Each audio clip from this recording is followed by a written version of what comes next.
what is your opinion on that? Like, we've all been saying, SEO's dead, but what is your actual opinion now? SEO still exists because it's search engine optimization, it's not Google optimization. Would you say the foundations of things, like, they're still the same, or has it significantly changed? I think, again, it's because Google's moving its resources and its engineers and that kind of stuff towards AI.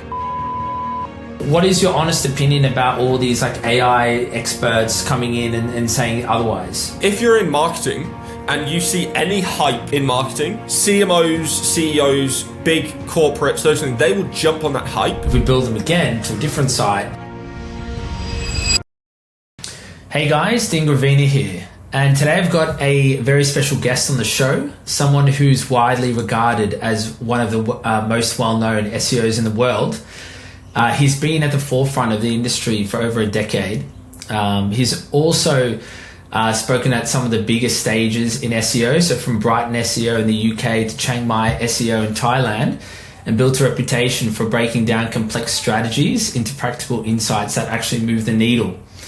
He's one of the pioneers of PBN testing, parasite SEO, and large-scale link building campaigns, and has helped shape how thousands of SEOs approach the craft today. Today, we're diving into what's working right now in 2025, how the industry's evolved, and why the fundamentals of links are more important than ever. Charles, how you doing, man? I'm doing good, thank you. What an intro. I appreciate it, dude. That's fun, man. Look, man, I'm going to be very transparent. When I was in university, I came across your YouTube videos, and I ended up dropping out and just using your YouTube videos as my formal education.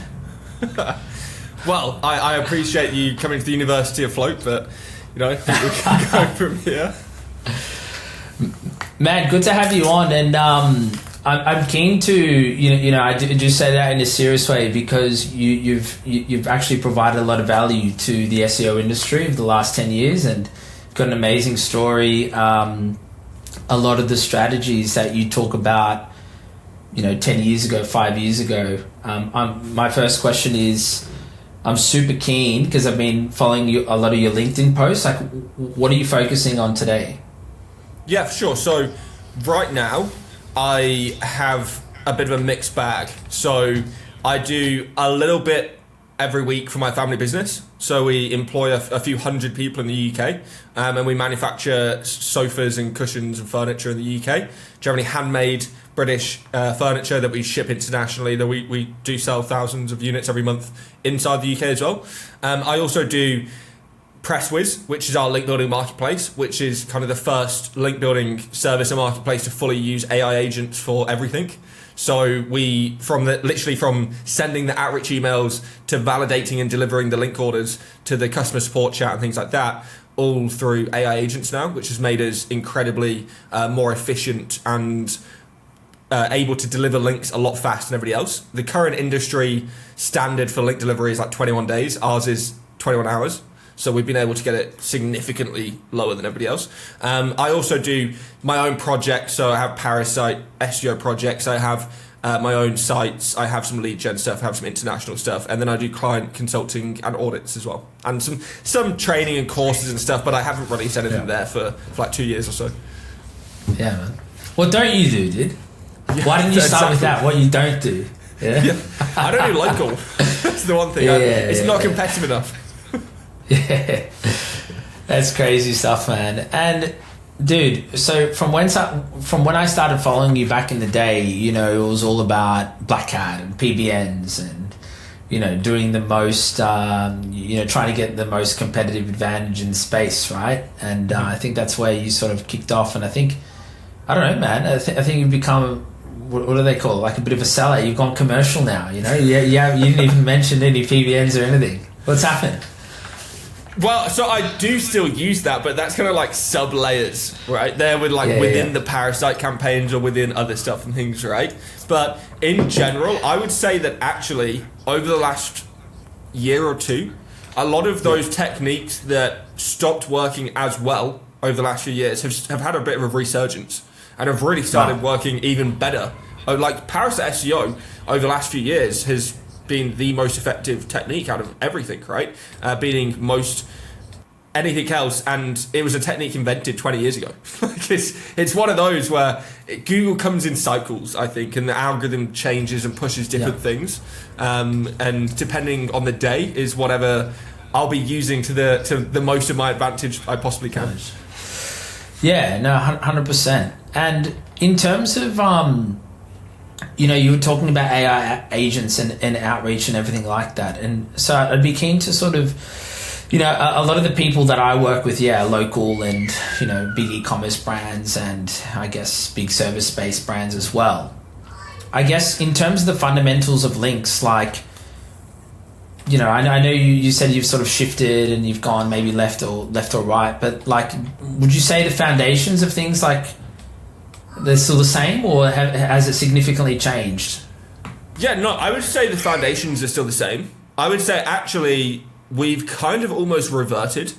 Like a lot of the very more white hat techniques that actually, I myself was moving towards and actively saying, we can't do some of the stuff that we were doing previously with like domaining and redirects and stuff like that. That is now coming back, right? So I think, again, it's because Google's moving its resources and its engineers and that kind of stuff towards AI away from search. So the search algorithm literally doesn't have the same processing resources that it had a couple of years ago. And as a result, Google's had to switch off some of those anti-spam systems, some of the more anti-black hat systems, some of the more some of the more expensive NLP systems as well. And that's resulted in, like I said, almost a reversion of moving away from those very advanced content optimization. You've got to make sure that entities are aligned in the correct format and sentence structure and all this kind of stuff. Away from that and more towards just pure link authority and route authority and redirects and domains and parasite pages and all that kind of stuff, right? And it feels like the algorithm has gotten more linear.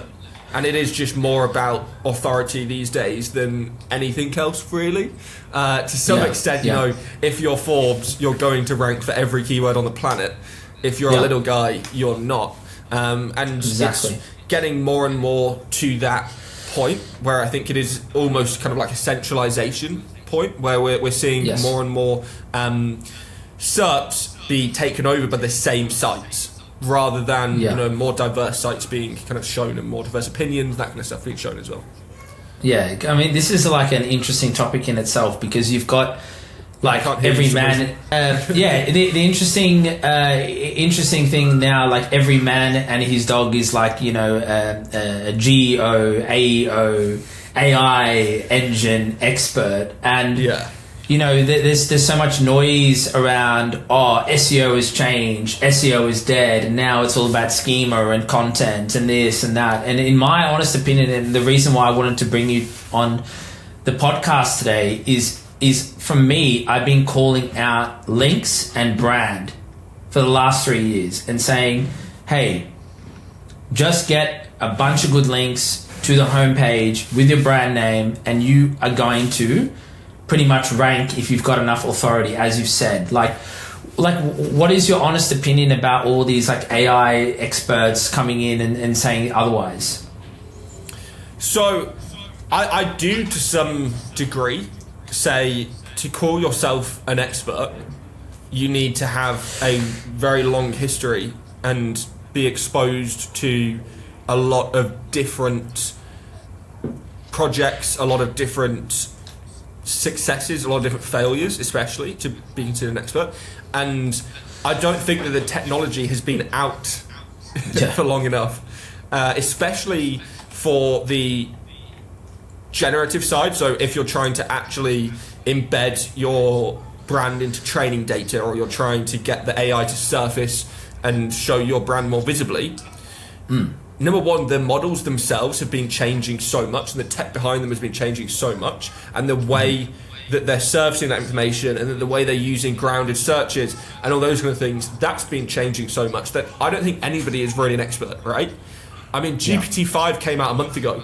Can anybody be an expert in something that came out a month ago? 100%, I don't think so, right? So I don't think right now anybody has got a 100% picture. I don't think even the engineers themselves inside of OpenAI and inside of Google and things, they themselves would have a 100% idea, right? I don't think they'd be able to do it themselves if they, if the lead engineer at OpenAI was to become an SEO tomorrow and start trying to rank inside of ChatGPT. I think they would struggle, right? And they're the people that created and kind of weighted these systems. So I see a lot of it as kind of like snake oil salesmen jumping on hype, jumping on trends, trying to sell expensive packages that don't have KPIs. This is the beauty, right?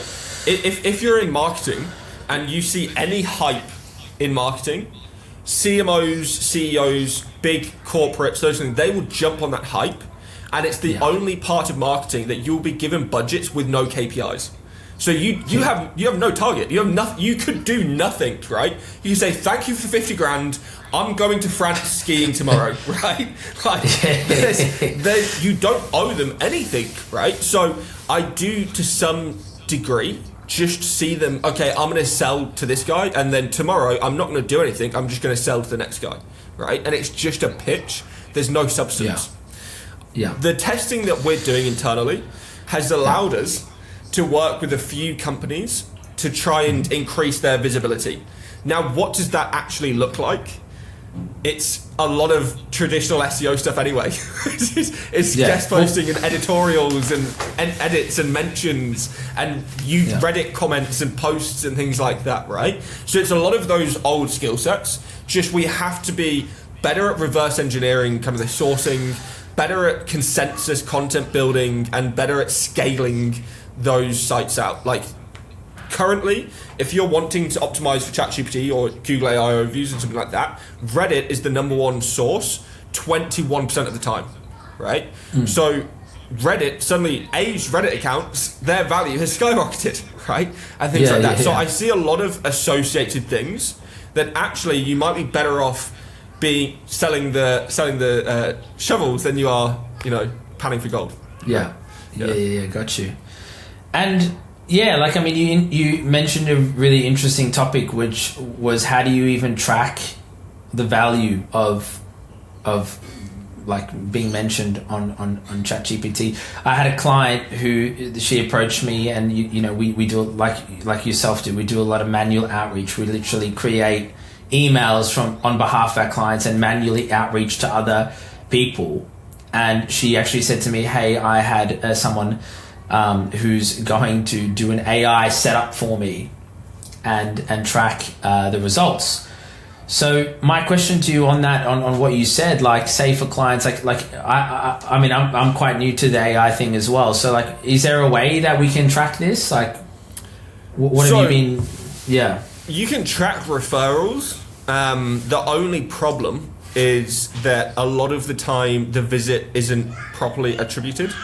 So as an example right now, we had a client that we looked in their analytics, and it was saying that they had 9 or 10 visits from ChatGPT.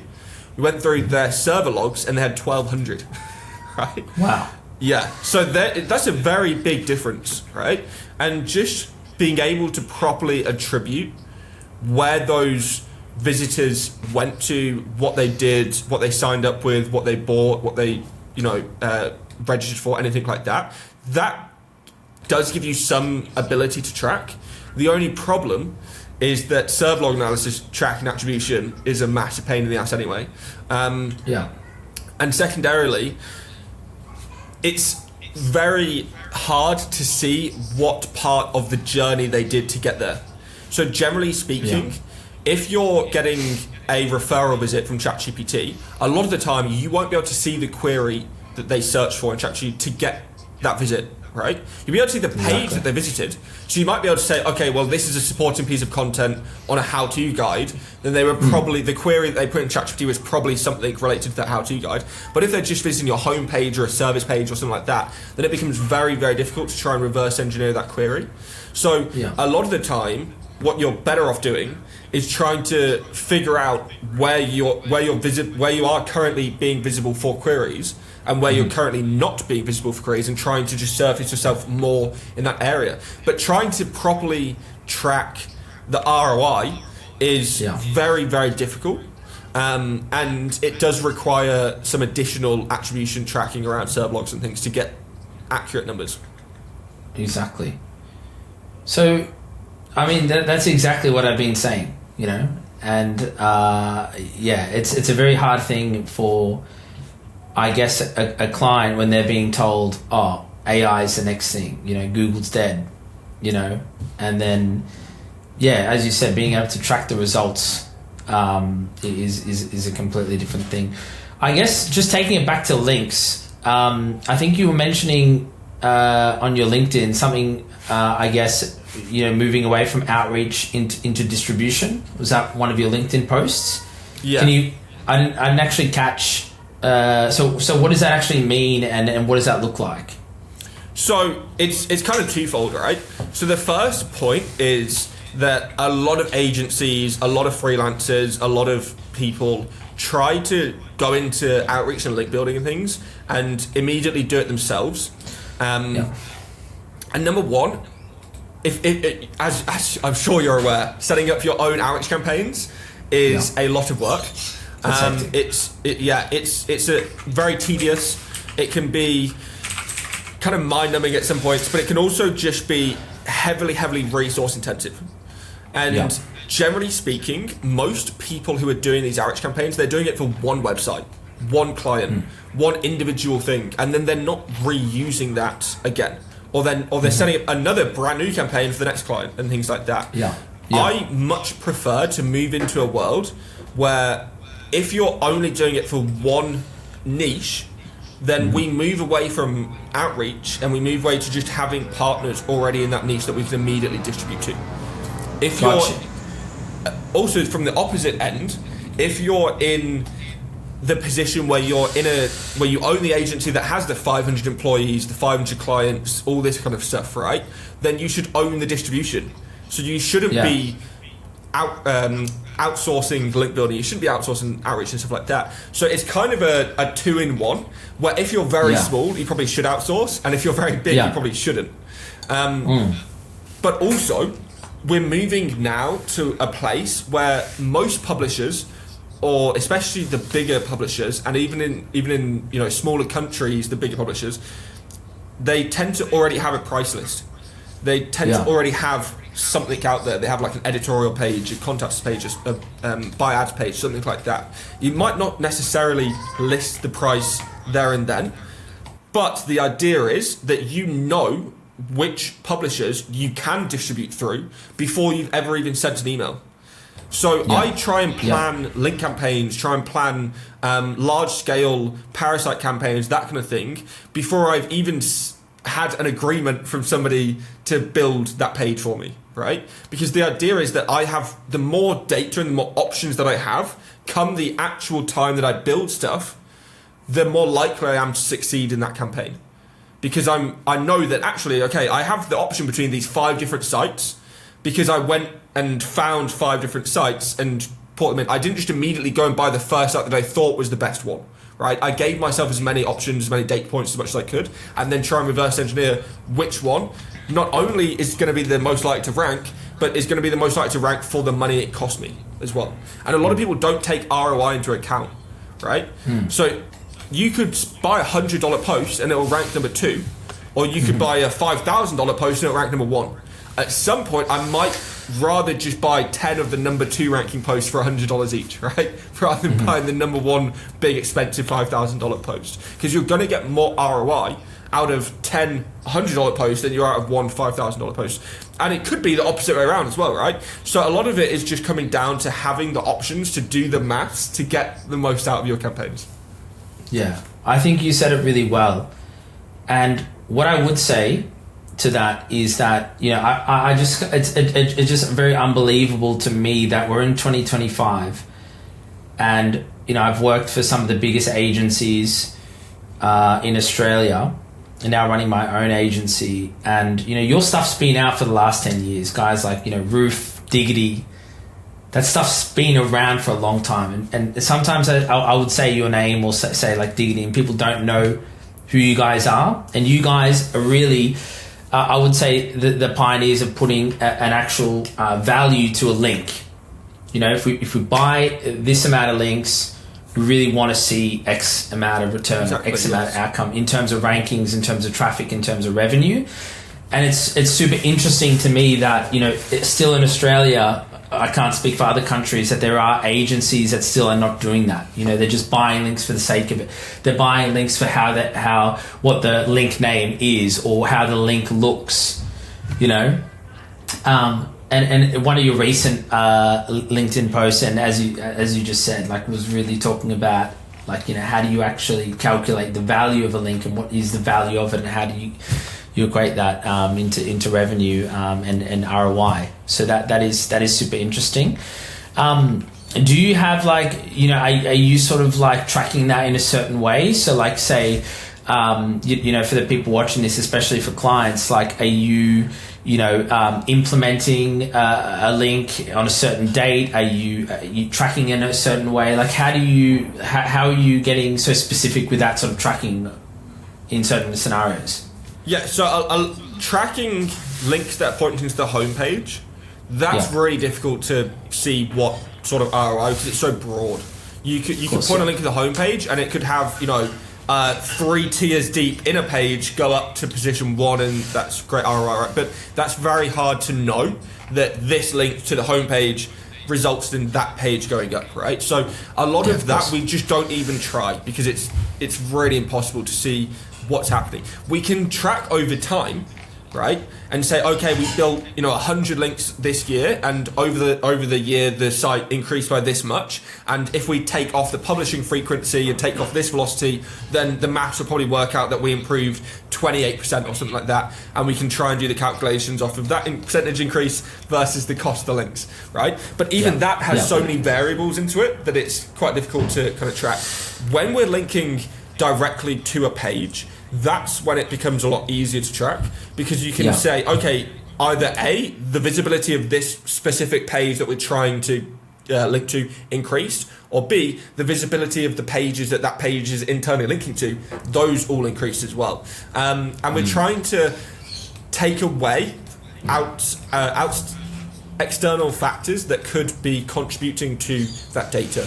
So anytime there is a core update or an algorithm update or something like that, that kind of throws our testing into murky waters, because it means that you can't really tell if it was your testing, or if it was the link, or if it was the algorithm update, or if it was just a combination of all three or something like that, right? So sometimes it's hard to do that, but in general we're just trying to track the end visibility of the page or pages we're trying to boost.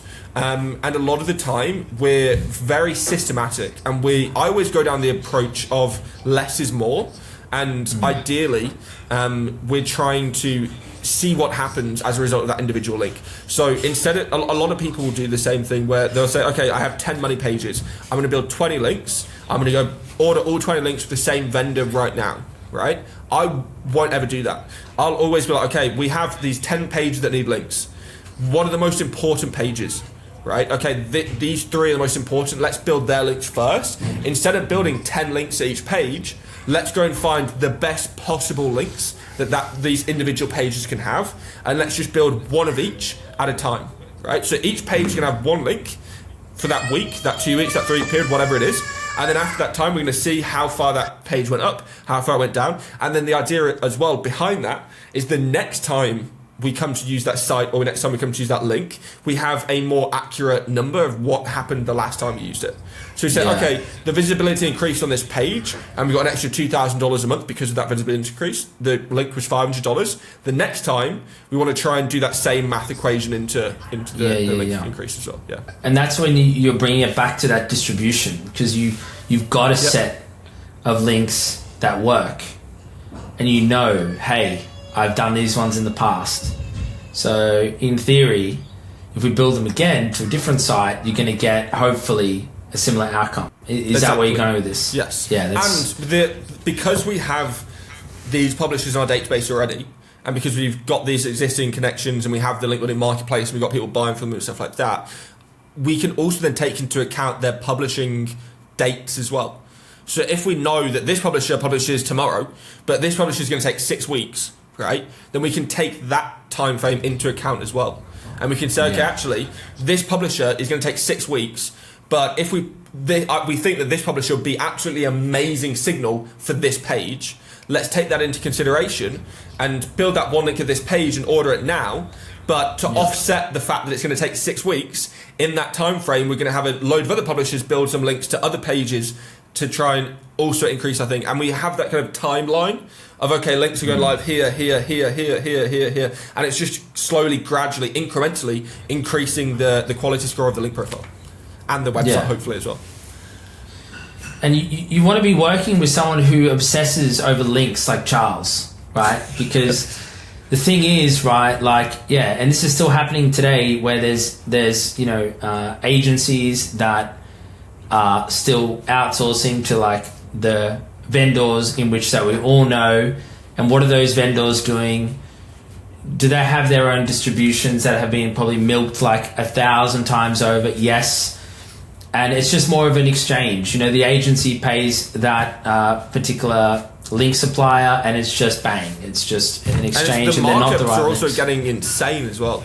So we use a tool. There's a tool called Link Detective Pro, right? You can Google it, Link Detective, or it's linkdetective.pro as well is the variation.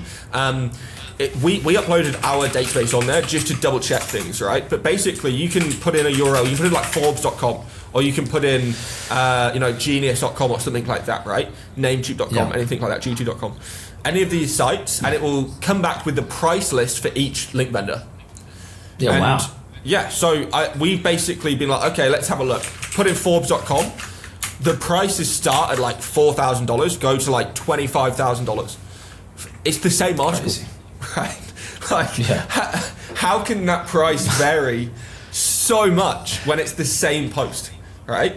Yeah. And it's obviously just vendor markups or middleman markups. So there's resellers upon resellers on certain platforms, and we've been slowly trying to just kick all the resellers off and only have direct to publisher deals. So that means we're just having the best possible price as well. Yeah, that's crazy. And would you say, like, I mean, that really goes to what you said, like, it doesn't necessarily mean if a link is more expensive, it's better. No, 100%. Like I just said, you could have the same post from 2 different companies and you just pay 4 times as much from one of them, Like, it doesn't make much sense. But I do think that we've moved more towards this world. Like, a lot of it is the SEO fault. We just did too much outreach, and all the bloggers in the world realised that they have some value here. Like, they shouldn't be giving away links for free.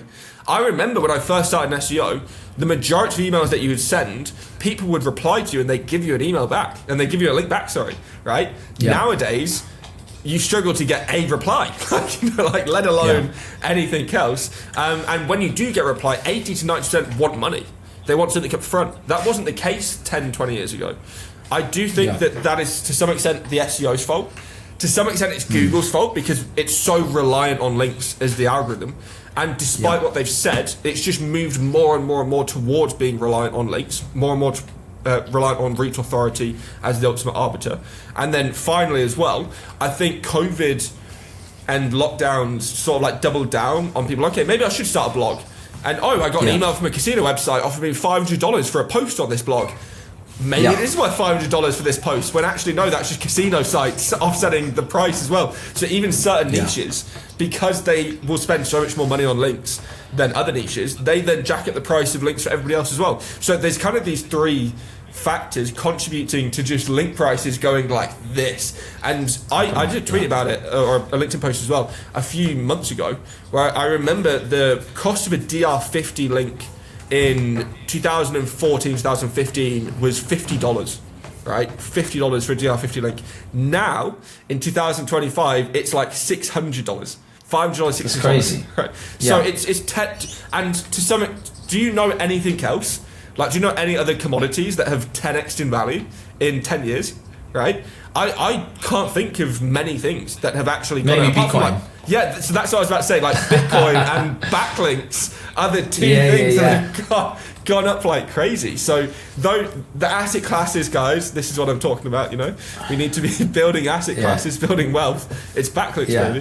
Backlinks. Look, man. That's another topic, because I've got mates in the industry. I know some of the top SEOs here in Australia, but I always have this argument with them, and I had this conversation with Alex Drew from Otis probably about 5 years ago. I know he's one of your, I think he's one of your good friends from what I see anyway. But a big thing that he really taught me was, DR really means nothing in a way, right? You can inflate DR, you can inflate DA, and it's really the relationship. I think this guy named Israel Gaudet made a metric called like TA or something, where it was the relationship, I think it was traffic authority, the relationship between, what the site is, the traffic on the site, the DR of the site, the backlinks pointing to that site. And I think it's just a stupid thing, in my opinion, that, still there are agencies selling DR50s with like less than 1,000 traffic, and it's just absolute garbage. Yep. Yeah, well, you can go to Fiverr right now, put in boost DR into Fiverr, and you can boost your DR to like DR50, DR60 for $10. It's stupid. And Ahrefs is easy to manipulate. Like I was saying this the other day. There's a really annoying Telegram spam. I don't know if you've seen it on Ahrefs, where if you look at a link profile and it'll just come up with saying SEO Telegram, join this channel, or that kind of thing. And SEMrush doesn't have it, but Ahrefs does. And it's because Ahrefs has made it easier to spam their platform than SEMrush has. So I've seen it to some extent now, even where link sellers who are just based on metrics, it's pure vanity. And in some cases, the traffic numbers, even that 1,000, 2,000, 3,000 traffic, that's fakes too. It's all just fake. That's crazy. Surely you've had a chat with the boys at Ahrefs, Tim, and the boys there. I've been to the offices. Yeah, I've been to the offices in Singapore, and it's massive, huge offices in Singapore in the Marina Bay building. But they're too focused on AI now. Everybody's too focused on AI. They don't care about SEO anymore, right? SEO is dead. It's all AI now. Remember? That's crazy, man. That's crazy. I guess on that, to sort of wrap towards the end, I guess a couple last questions is, man, really at this point, I think this is the first time, in my opinion, everyone says SEO has been dead for a long time. I truly believe there's a big shift in SEO now, truly this time. Things are definitely changing. Yeah.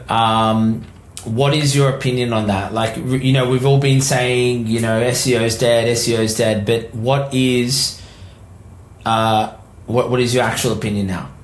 Yeah, so first of all, right, my number one opinion on this is Google and SEO aren't synonymous, right? So we don't necessarily, if Google dies tomorrow, right, the two founders of Google decide, you know what, we're going to blow up the business, we're going to destroy the website, we're going to shut it all down, everything's going, we're going to fire all these staff, we hate them all, everything's gone, right? SEO still exists because it's search engine optimization, it's not Google optimization. And there's still so many search engines out there that are very profitable. And to some extent, I would say that right now, things like Amazon, the Amazon search engine, A11 algorithm, things like that, are much easier to optimize for. And at the same time, when you do optimize and rank in those algorithms, it's a lot easier to generate cash flow and generate revenue from them. So it's kind of a double-edged sword where it's easier to rank and it's more profitable. So I would recommend, if people are really, really worried, just go to another search engine because there's less competition of people in those. There's less Amazon SEO consultants than there are Google consultants by a huge margin.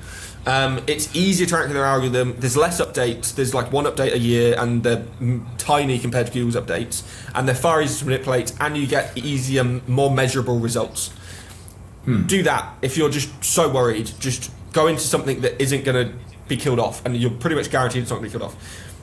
I am still of the measure, though, that currently ChatGPT's traffic is 0.42% of Google's traffic, right? So it's less than 0.5% of Google's overall traffic. I do think that the average ChatGPT user is probably higher value than the average Google visitor. So let's say they're 3 times more valuable. We're now up to 1.2% of Google's traffic, right? Yeah. So, wow, okay. The numbers are not looking great. at the moment. The numbers don't stack. That's what you're saying. Yeah, the numbers don't stack up. Until we start getting to that 10-20% margin, that's when we start seeing, do you know what, this is really worth the investment. That's the other kind of point of it, is it's actually a lot harder to rank at scale in the AI than it is to rank in Google, because you have to be a lot broader, you have to have a lot more pages, you have to have a lot more consensus, you have to have a lot more points, you have to have pages on sites that aren't necessarily even correlated by Google, but they are by the AI, all of this kind of stuff, right? As well as UGC mentions and stuff like that going on as well. That's a lot more expensive to build out an AI ranking campaign than it is to build a keyword ranking campaign in Google, right? So the ROI is lower, the volume is lower, and the potential is lower. So yeah, all three mean right now, the only people I really recommend going and trying to optimize for AI is experts who want to be surfaced as top 10 expert for their niche, and they should be actually investing. If you're wanting to be an expert in your field in 10 years time, when a lot of people will just be going and searching for that person to get somebody, right? I can already imagine, as an example, universities looking for lecturers, schools looking for people to come in and speak to the students, things like that. They can immediately go to AI and try and find an expert in this in the UK. They can ask that and it'll come back with a list. Those people want to be surfaced there, right? And then the big corporations, so the mega casinos and things like that, right? If some high roller is about to spend $1 million on a casino, they want to be surfacing as well, right? But again, those kind of niches are very niche, and it's only certain sectors that are going to see ROI out of it. Every other sector right now is not going to see ROI out of their investments to be able to rank in those kind of things, unless it's very niche specific, city, locale kind of specific. From there, I don't see the ROI, and as a result, I don't see it growing in terms of a massive business sector. Obviously, I'm going to offer the service. I'm going to try and jump on it as well, but we're doing it a lot more evidence backed, and everything is going to be explicitly stated. It's not a guarantee, right? And we're going to try and move more towards using AI for our systems rather than trying to use AI as our service, like trying to market for the AI. We're just going to use AI in terms of our back-end processes and systems more than trying to market for it. Yeah, I mean, realistically, what you just said out of this whole thing, like, let's say a local plumber, firstly, he's not going to have the resources or the know-how, or it's not even really going to get much benefit out of being mentioned in ChatGPT. It just really doesn't make sense, and it is quite like I just think it's one of those things where, like, AI makes sense in certain aspects, but in certain aspects it doesn't really make sense. And it's like, for a plumber, it's like, well, ranking on ChatGPT, what's the benefit when we can't even track it? Like, how do we even track the leads and the traffic from there? So I think basically, like, what we've come out with from this podcast is links are still king. 10 years later. And all this hype around ChatGPT right now and all this noise is really, we're talking about less than 1% of Google's traffic. Exactly. So the next time somebody tells you, like, oh, we're ranking on AI, like, really consider, like, is it actually, like, what is the ROI for your business, and what is the sort of impact? Charles, I'd like to give you the opportunity. Where can people find you? Where can people, obviously you've got the link service at the moment, maybe you just want to end with that. Yeah, you can, my Twitter is @Charles_SEO. You can search me on LinkedIn, Charles Floate. You can search me on YouTube, Charles Floate, though I'm really not very active on there and I need to start posting some more content. And then, presswiz.com, so it's press and then WHIZZ.com. You can also just Google Charles Floate link building and it should be number one anyway. Absolute pleasure, man. Absolute pleasure as well, mate. It was nice speaking to you. Yeah, thank you, man.